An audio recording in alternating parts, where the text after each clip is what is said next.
السلام علیکم ناظرین، ہماری آواز کے ساتھ میں اقبال خورشید۔ جیسا کہ آپ جانتے ہیں، متحدہ قومی مومن پاکستان کی ایک بڑی باشعور، پڑھی لکھی اور ایک بڑی سیاسی جماعت ہے۔ آج ہمارے ساتھ MKM پاکستان کے وہ رہنما موجود ہیں جو سیاست میں کسی تعارف کے محتاج نہیں، the most senior political person, ہر دل عزیز ڈاکٹر فاروق ستار۔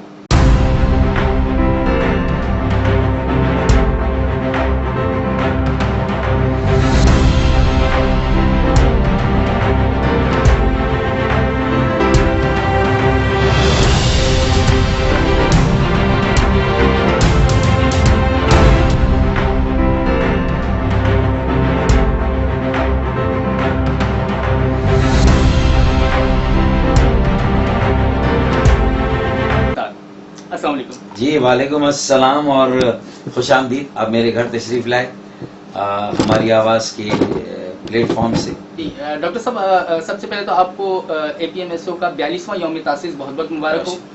ڈاکٹر صاحب، سیاست کے حوالے سے تو گفتگو ہوتی رہتی ہے، یہ بتائیں کہ آپ بہت اچھا گنگناتے بھی ہیں، اچھی شاعری بھی کرتے ہیں، تو یہ شوق آپ کو کیسے اور کب سے ہے؟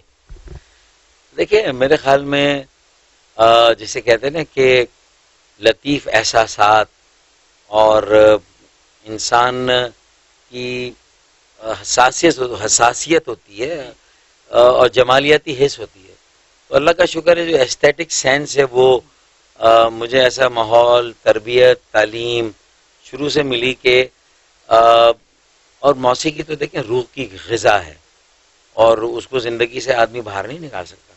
اتنا اسٹریس، ہماری ذمہ داریاں اس قدر، اور اس میں اتنے مشکل مرحلوں سے گزرنا، تو پھر 2-3 مہینے میں ایک بار اپنے دوستوں کے ساتھ بیٹھ کے ان میں کچھ دوست ایسے ہیں جو بہت اچھا گاتے ہیں، تو وہ ہم گانا سن لیتے ہیں، اور وہ بہت ضد کرتے ہیں تو ہم گنگنا لیتے ہیں، تو وہ گاتے ہیں ہم گنگناتے ہیں، تو گنگنانے میں اور گانے میں فرق ہے۔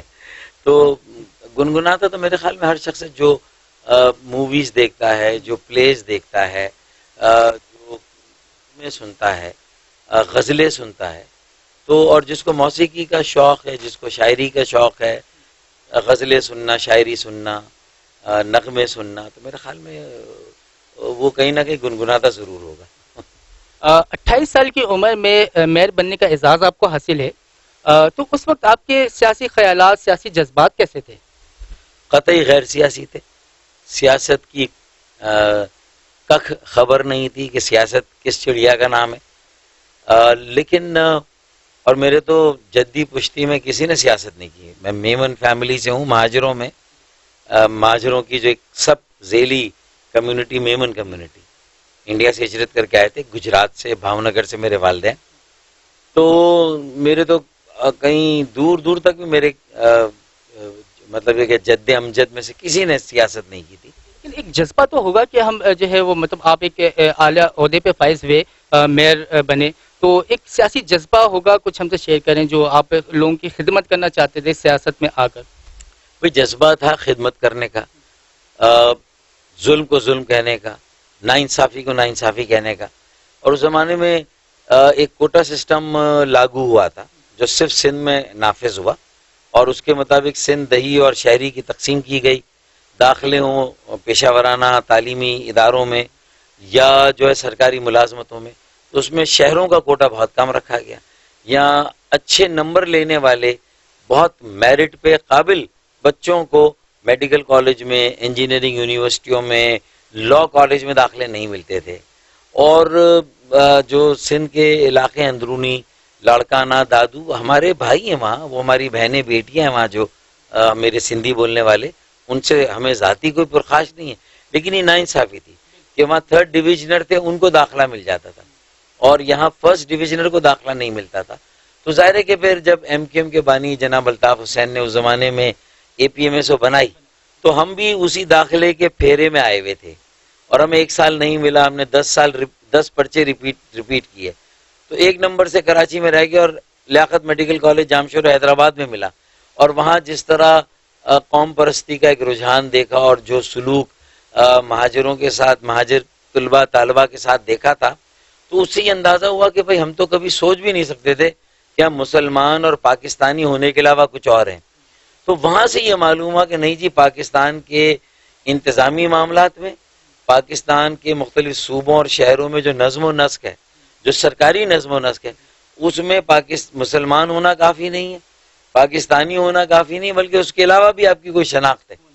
تو پھر میرے خیال میں جب داخلے نہیں ملے، اچھے نمبروں کے باوجود میرٹ کا قتل ہوا، تو مہاجر نوجوانوں نے سوچنا شروع کیا، اور غالباً الطاف حسین صاحب نے ان کی دکھتی رگ پر ہاتھ رکھا اور لوگ جوگ در جوگ اے پی ایم ایس او میں شامل ہو گئے.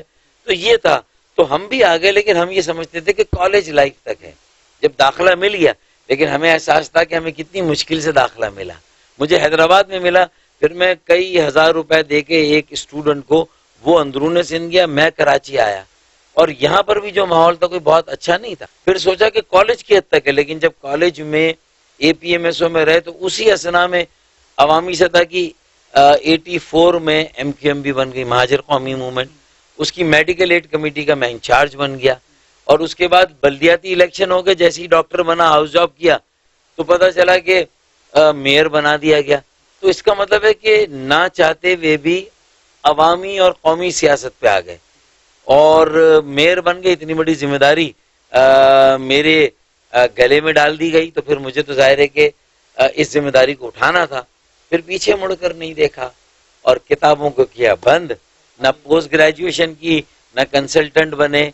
ہاں، جو کنسلٹنسی ہوئی وہ سیاست میں، سماجی خدمت میں، عوامی خدمت میں، لوگوں کے مسائل حل کرنے میں. پھر پی ایچ ڈی بھی کی اور ایم فل بھی کیا، اور پھر لوگوں کی خدمت کی، اور بلا امتیاز کی. بنے تھے مہاجر پلیٹ فارم پر، لیکن کسی پنجابی، بلوچ، سندھی، سرائکی، ہزارے وال، پختون، گلگیتی، بلتی، کشمیری، کسی کا حق نہیں مارا. جو میئر بننے کے بعد جو چیئرمین تھے، جو کاؤنسلر تھے دوسری زبان، پی پی آئی، پنجابی پختون اتحاد، ان کو بھی اتنا ہی بجٹ دیا گرین ٹاؤن کے لیے، پنجاب ٹاؤن کے لیے، فرنٹیئر کالونی کے لیے، جتنا بجٹ لیاقت آباد کے کاؤنسلروں کو. بالکل میرٹ کے بنا. میرٹ. اچھا ڈاکٹر صاحب، ہم نے دیکھا کہ بہت ساری سیاسی جماعتوں نے آپ کو اپنی پارٹی میں شامل ہونے کی دعوت دی، لیکن آپ کا کہنا ہے کہ میرا سیاسی مستقبل ہمیشہ ایم کیو ایم پاکستان کے ساتھ ہے. ایم کیو ایم پاکستان کا سیاسی مستقبل کیا ہے؟ دیکھیں، میرا مستقبل تو گیا بھاڑ میں. اللہ تعالیٰ نے جو مجھے عزت دی ہے، میں جس لوگوں کے دلوں کے ساتھ جس طرح اللہ تعالیٰ نے مجھے جوڑا ہے، کہ ایم کیو ایم کے بانی کے بعد اگر ایم کیو ایم کا کوئی برانڈ ہے، تو پورے پاکستان میں اگر ایم کیو ایم کی کوئی شناخت ان کے بعد ہے، تو وہ الحمدللہ وہ میرے ساتھ جوڑتے ہیں ایم کیو ایم کو، الحمدللہ. اور میری کریڈیبلٹی ساکھ، جس میں انٹیگریٹی، آنیسٹی، ایمانداری، دیانتداری. پھر دوسرا ایکسیپٹیبلٹی. میں پاپولرٹی کی بات نہیں کہتا، شہرت. ایکسیپٹیبلٹی، آپ قابل قبول ہیں اپنے لوگوں کے لیے بھی، پڑھے لکھے لوگوں کے لیے بھی، ہر مذہب، مسلک، زبان، علاقے کے جو مختلف لوگ ہیں، مختلف رنگ نسل کے، اور آپ اپنے سیاسی مخالفین میں بھی آپ کی ایک قبولیت ہے، آپ کو مانا جاتا ہے. تو یہ چیز کسی بھی تحریک اور جماعت کا اثاثہ ہوتا ہے. بدقسمتی سے میرے لوگوں نے میری قدر نہیں کی، اور میں نے ان کو بچانے کے لیے 23 اگست کو لندن سے الگ ہوا، جو مشکل ترین فیصلہ تھا، آسان فیصلہ نہیں تھا. میں نے 10,000 لوگوں کو گرفتار ہونے سے بچایا. 22 اگست کی بات کر رہے ہیں آپ، جو واقعی میں ایم کیو ایم کی تاریخ میں ایک میں اتنا کمپلیٹ کر دوں تو میرا مستقبل نہیں، ہاں ایم کیو ایم کا مستقبل اور پاکستان. دیکھیں، میں کسی اور جماعت میں نہیں جا رہا، اس لیے کہ اب 40 سال ایم کیو ایم میں اور اے پی ایم ایس او میں رہنے کے بعد میرا جانا یہ لوگوں کو تاثر جائے گا کہ میں اپنی ذات کے لیے جا رہا ہوں. جبکہ میں نے تو کہا کہ میں سربراہ بنوں نہ بنوں، اسی ایم کیو ایم کو انشاءاللہ اور اسی سیاسی عمل کو، اگر ایم کیو ایم کے نام سے نہ بھی ہوا تو کوئی آزاد حق پرست موومنٹ بنا کے، آزاد، کوئی آزاد متحدہ یکجہتی موومنٹ بنا کے، اگر یہ قبضہ گیر وڈیرے، اگر مجھے یہ پارٹی واپس نہیں ملتی تو مجھے سربراہ نہیں بننا، میں نے انٹرا پارٹی الیکشن کرانا. اسی لیے میں نے خالد مقبول کو کہا کہ بھائی تم بھی ڈمی سربراہ بن گئے، مجھے بھی ڈمی سربراہ بنا کے رکھا جا رہا تھا، میں نے وہ بننے سے انکار کر دیا. اور یہ ترہ میری اس میں نہیں آیا کہ میرے زمانے میں 4 سیٹیں ایم کیو ایم کو ملی کراچی سے، خالد مقبول آپ سربراہ تھے، آپ کے زمانے میں ملی. الطاف حسین صاحب کے زمانے میں 17 سیٹیں تھیں. اب آپ فیصلہ کریں، یہ 4 بھی نہیں بچیں گی. میئر کی کارکردگی کو دیکھ لیں، اور جس طرح آپس میں جوتیوں میں ابھی بھی دال بٹ رہی ہے، تو ہوش کے ناخن لیں اور اس ایم کیو ایم کو سنبھال لیں. یہ عوام اور لوگوں کی امانت ہے. یہ پاکستان بنانے والوں جنہوں نے 20 لاکھ جانوں کا جو ہے وہ نذرانہ دیا تھا، پاکستان قربانی دی تھی، ان کی اولادوں کی یہ پارٹی ہے. تو اسے بچا لیں، ایماندار ہاتھوں میں دے دیں، دیانتدار ہاتھوں میں دے دیں، نئے لونڈوں کے ہاتھوں میں دے دیں، لفنگوں کے ہاتھوں سے واپس لے. میں نے خالد مقبول کو یہ دہائی دی، ان سے کہا کہ اللہ کے واسطے میری یہ بات مان لو. مصطفیٰ کے کان پکڑ کے میں لا کے کھڑا کر دوں گا کہ بھئی تم بھی بہت سارے لوگوں کی دل آزاری ہوئی تمہارے بہت سارے بیانات سے، تو تم اس کو درست کرو اور تھوڑا سا بردباری سے کام لو. کرنا بھی چاہیے کچھ. تو اگر وہ بھی بات میری مان جائے اور خالد بھائی مان جائے تو پھر تو روح ہمارے پاس ہے، میرے پاس ہے، نظریہ میرے پاس ہے، سوچ اور فکر میرے پاس ہے، جسم وہاں ہے، اس جسم پر جن آ گئے، جنوں کو نکال کر اس روح کو واپس ڈالیں گے. ورنہ انشاءاللہ جو جسم حق پرست موومنٹ کا یا متحدہ یکجہتی موومنٹ کا بنائیں گے، انشاءاللہ وہی لوگوں کے دلوں کی دھڑکن ہوگی انشاءاللہ تعالی. اور اسی کا انشاءاللہ تعالی اگلے بلدیاتی الیکشن میں میئر آئے گا. کیوں کہ میں اگر 28 سال کی عمر میں میئر بنا، مصطفیٰ کمال 33 سال کی، تو میں نے یہ اندیا دے دیا، یہ نوید دے دی کہ اگلا میئر بھی اس آزاد پلیٹ فارم سے یا ایم کیو ایم ہمیں ملی تو وہ بھی انشاءاللہ تعالی 35 سال سے کم عمر کا میئر ہوگا. یہ ہم نے نوجوانوں کو، اور نوجوانوں کو میں جوڑ رہا ہوں 2 سالوں سے مختلف یونیورسٹیز میں، کالجز میں جا کر مختلف جو فلاحی تنظیمیں نوجوانوں کی، جو تعلیمی جو تنظیمیں، ان کی علمی تنظیمیں، ادبی تنظیمیں، ان کے ساتھ میں نے ریپو بڑھا کے ان سب کو سیاست میں آنے کی دعوت دی اور کہا ہے کہ own Karachi, save Karachi, make Karachi. Doctor صاحب، آپ یہ سمجھتے ہیں کہ 1986 کی متحدہ قومی موومنٹ کیا یہ دوبارہ بن سکتی ہے؟ کیا ممکن ہے یہ؟ 1984 کی جب یہ مہاجر قومی موومنٹ بنی تھی، اب یہ ہوگی تو متحدہ، لیکن اس وقت جو باہمی عزت اور احترام تھا، ایک دوسرے کے ساتھ جو ایک والہانہ محبت تھی، کرپشن دور دور تک کہیں پر نہیں تھی، میرٹ پر فیصلے ہوتے تھے، کوئی اقربا پروری نہیں تھی، نوجوانوں کو زیادہ موقع دیا جاتا تھا. 65% رابطہ کمیٹی میں بھی ہمیں 35 سال سے کم عمر لوگوں کو الیکٹ کرانا ہے الیکشن میں، اور بلدیاتی انتخابات میں بھی 65% وہ امیدوار کامیاب ہو جو 35 سال سے کم ہے. لفنگوں سے سیاسی عمل اور کراچی اور حیدرآباد کو لیں گے، لونڈوں کے ہاتھوں میں دیں گے انشاءاللہ. دلہا بھی یعنی میئر بھی کم عمر ہوگا اور اس کی بارات بھی کم عمر ہوگی. انرجی، فائر، وگر، جوش، جذبہ، ولولہ. اور میرے پاس اگر ویژن ہے تو ان کے پاس انوویشن. ویژن ہے بصیرت، انوویشن ہے جدت. آج کے زمانے میں بصیرت جدت کے بغیر بیکار ہے. تو ہم اس کا آمیزش کریں گے، ملاپ کریں گے کہ بھائی ہمارے پاس ویژن، ہمارے بچوں کے پاس جدت. بصیرت اور جدت کو ملائیں گے، پھر پیچھے مڑ کر نہیں دیکھیں گے.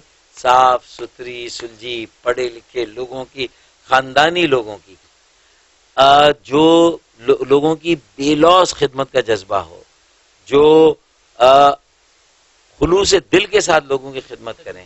اللہ کا ڈر، لوگوں کا درد دل میں ہو، مسائل حل کرنے کا جنون ہو، مسائل کیا ہیں اس کا ادراک ہو، کیسے حل ہوں اس کا معلوم ہو. ایسی ٹیم تیار کر رہے ہیں. اچھے لوگوں کے ہاتھوں میں ایم کیو ایم کی یا اس سیاسی عمل کی قیادت دیں گے اور اچھے لوگوں کے ہاتھوں میں بلدیات دیں گے. اور الحمدللہ میں جب دل سے یہ بات کرتا ہوں تو لوگوں کے دل پر یہ بات اثر کر رہی ہے. اور ابھی جو میرا 42واں یوم تاسیس ہوا، اس میں 300 نوجوان نئے جو تھے وہ میرے ساتھ شامل ہوئے، کھڑے ہوئے. یہ پی ٹی آئی کے بھی تھے، جامعات کے بھی ہیں، اور یہ اپنے اپنے علاقوں میں اب U C chairman, vice chairman وہ پینل تیار کر رہے ہیں اور میری یو سی کا ڈھانچہ تیار کر رہے ہیں. ایم کیو ایم مل گئی تو اس میں یہ ڈھانچہ ڈال دیں گے، نہیں ملی تو حق پرست موومنٹ کے نام سے الیکشن. ڈاکٹر صاحب، آخر میں اشعار کے چند لائن آپ سے سننا چاہیں گے. دیکھیں، غیروں کے لیے تو ہمیشہ یہ شعر پڑھتے ہیں. اس مرتبہ چونکہ میرے اپنوں نے میرے ساتھ برادران یوسف جیسا سلوک کیا اور مجھے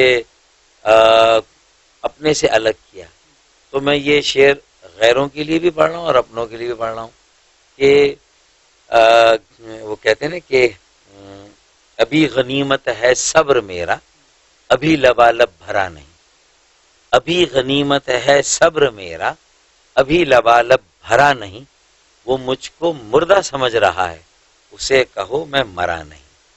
بہت خوب، بہت خوب ڈاکٹر صاحب، آپ کا بہت شکریہ کہ آپ نے ہمارے لیے وقت نکالا۔ ناظرین، آپ نے گفتگو سنی ڈاکٹر فاروق ستار صاحب کی، ہماری نیک خواہشات ان کے ساتھ ہیں۔ اس کے ساتھ ہی ہماری آواز کی ٹیم سے مجھے اجازت دیجیے، اللہ حافظ۔